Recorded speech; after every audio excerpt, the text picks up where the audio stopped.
Assalamualaikum warahmatullahi wabarakatuh. Para mahasiswa Universitas Terbuka, kalian pasti sudah mengikuti OSNB dan PKBJJ. Nah, untuk tugas wajib PKBJJ di sini ada dua. Yang pertama yaitu tugas PKBJJ mengelola waktu, yang kedua tugas PKBJJ merekam hasil baca.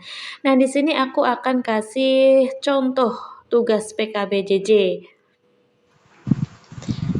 Dan yang kedua yaitu pelatihan keterampilan belajar jarak jauh lembar kerja merekam hasil baca.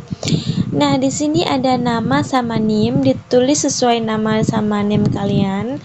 Untuk SQ3R-nya di sini ada survei, questions, read, recite sama review. Nah, di sini untuk poin pertama yaitu survei sekitar 3 sampai 5 menit.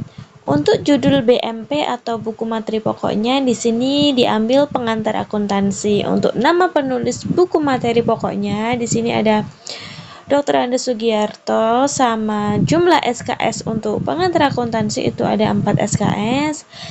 Karena satu SKS ada 3 modul, jadi jumlah modul di sini ada 12 modul.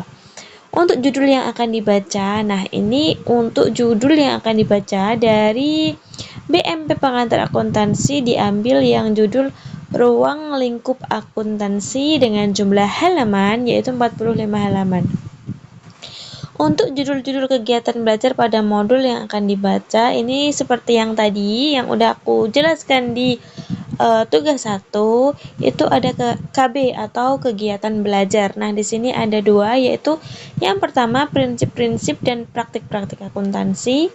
Yang kedua yaitu ada laporan akuntansi. Untuk question di sini sekitar 3 menit. Informasi yang diharapkan akan diperoleh dari membaca modul, tuliskan berupa pertanyaan-pertanyaan. Ini sebenarnya pertanyaan-pertanyaan ada apa, siapa, di mana, dan kapan gitu seterusnya ya yang question. Tapi ini aku sengaja kasih font warna putih jadi kalian bisa mikir sendiri, jangan harus sama gitu. Ini hanya satu contoh aja untuk apa. Nah, karena di sini tentang akuntansi, jadi aku tulis yang poin questionnya.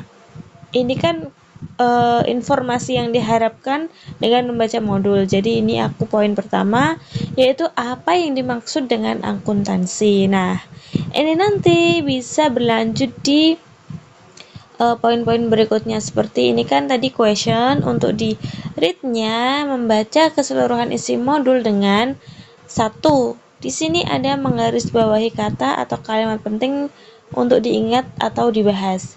Atau yang kedua, menstabilo kata atau kalimat. Yang ketiga, membuat catatan kecil pada modul atau pada lembar kerja ini. Nah, di sini dari yang question tadi juga nyambung. Untuk catatan yang seperti kalian baca terus dikasih stabilo, seperti kalian sesuatu yang penting yang sudah terbiasa kalian lakukan. Nah, ini tadi ditulis di sini semua.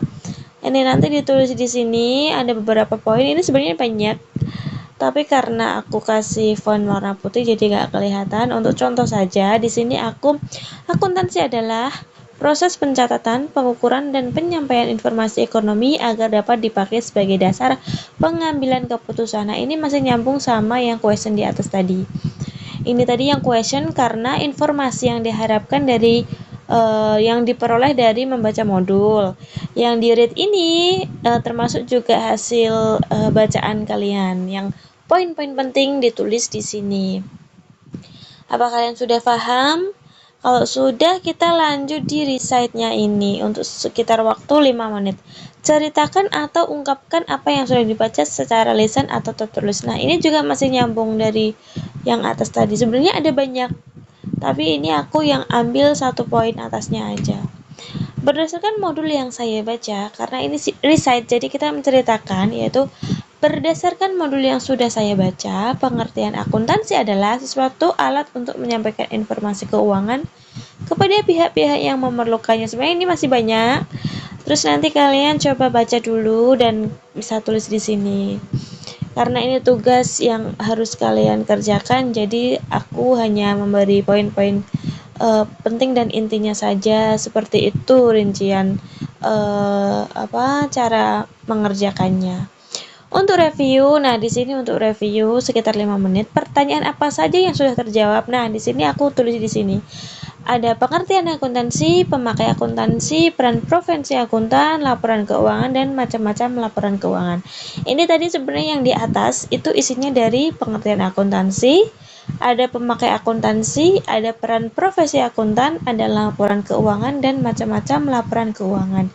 Jadi kalian nanti bisa jabarkan sendiri. Untuk konsep apa yang sudah dipahami? Nah, di sini aku tulis cara menyusun laporan akuntansi atau laporan keuangan.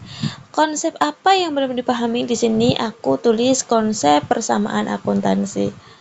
Seperti itu. Dan untuk selanjutnya, kita membuat peta pikiran atau peta konsep.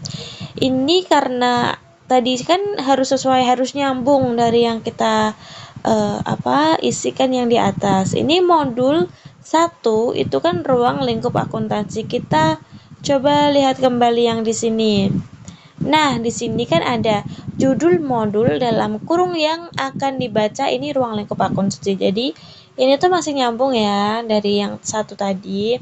Untuk peta pikiran atau peta konsepnya. Nah, modul 1 itu ada judulnya ruang lingkup akuntansi, dan yang warna hijau ini sengaja aku kasih warna hijau. Ini itu KB ya guys, KB ya teman-teman. KB itu kegiatan belajar. Nah, di sini ada 2 KB. Yang satu yaitu KB atau kegiatan belajar tentang prinsip-prinsip dan praktik-praktik akuntansi. Dan yang kedua itu ada laporan akuntansi. Nah, dari prinsip-prinsip dan praktik-praktik akuntansi yang ada dalam satu modul itu tadi ada apa aja? Nah, ini ditulis di sini, yaitu 1 ada sifat informasi akuntansi, ada pemakai laporan keuangan, ada profesi akuntansi dan spesialisasi keuangan, ada prinsip dan konsep dasar, ada aktiva, hutang dan modal, ada transaksi dan persamaan akuntansi. Nah, ini kan peta konsepnya. Dan ini yang bawah, yang kedua yaitu tentang laporan akuntansi. Ini sebenarnya di sini di kegiatan belajar yang kedua itu ada apa aja sih macam-macam laporan akuntansi. Di sini ada laporan proses keuangan atau neraca, laporan laba atau rugi, laporan perubahan ekuitas atau modal, sama laporan arus kas, dan juga hubungan antara laporan posisi keuangan, laporan laba rugi, laporan perubahan ekuitas, dan laporan arus kas. Nah, seperti itu. Ini kurang lebih cara mengerjakannya seperti ini. Dan ini sudah selesai tugas 1 dan tugas 2-nya. Apabila ada yang mau ditanyakan, boleh coret-coret di kolom komentar. Dan untuk para mahasiswa baru, semangat ya dalam belajarnya. Di sini saya hanya memberi contoh sekitar seperti inilah cara mengerjakan tugas PKBJJ ini. Terima kasih, sampai jumpa lagi. Dadah.